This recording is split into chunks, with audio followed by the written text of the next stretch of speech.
Well, first of all, we have to remember that Muslims have been here from the start. There's substantial historical evidence that's proven that at certain periods, about 1/5 of the slaves that were brought here were Muslims. We have handwritten Qurans from slaves. We have Arabic letters from slaves. Suleiman bin Ayyub is a good example of that. Prince Abdurrahim is another example of that the film was made. I think you were involved in that, yeah, with Michael Wolff. That's right. Right, Unity Productions.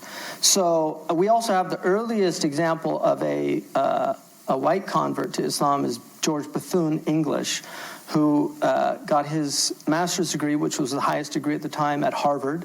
At Harvard, believe it or not, Harvard was teaching Arabic alongside Hebrew.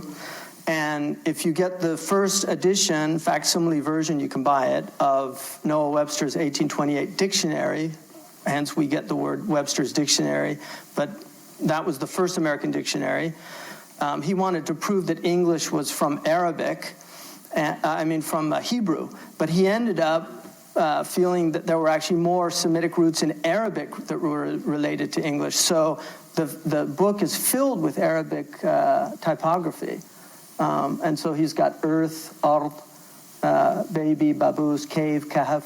And he shows all these Arabic words, and so they were teaching Arabic in the United States and in the 18th and 19th century. So Muslims have been here, and they're here, and notwithstanding some major events where you would have incarceration, like what happened to the Japanese, which has never been constitutionally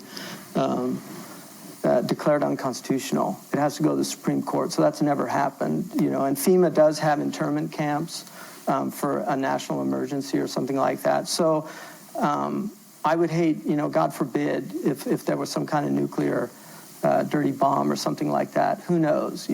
I don't know. So it's a very troubling prospect. But I think Muslims are here in large numbers. It's a highly educated, as you know, community, and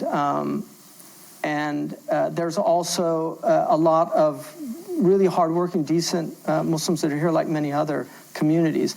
One of the things about the United States is, historically, most communities have been forced to duke it out, other than the Anglo-Saxon peoples that came here. The Irish community, if you study their history, the Irish community fought hard. There's a very interesting book, When the Irish Became White, which is about Irish Catholics. People think Kennedy was the first Irish president. It was actually Andrew Jackson, but he was Ulster Irish, Protestant, so they weren't really considered Irish.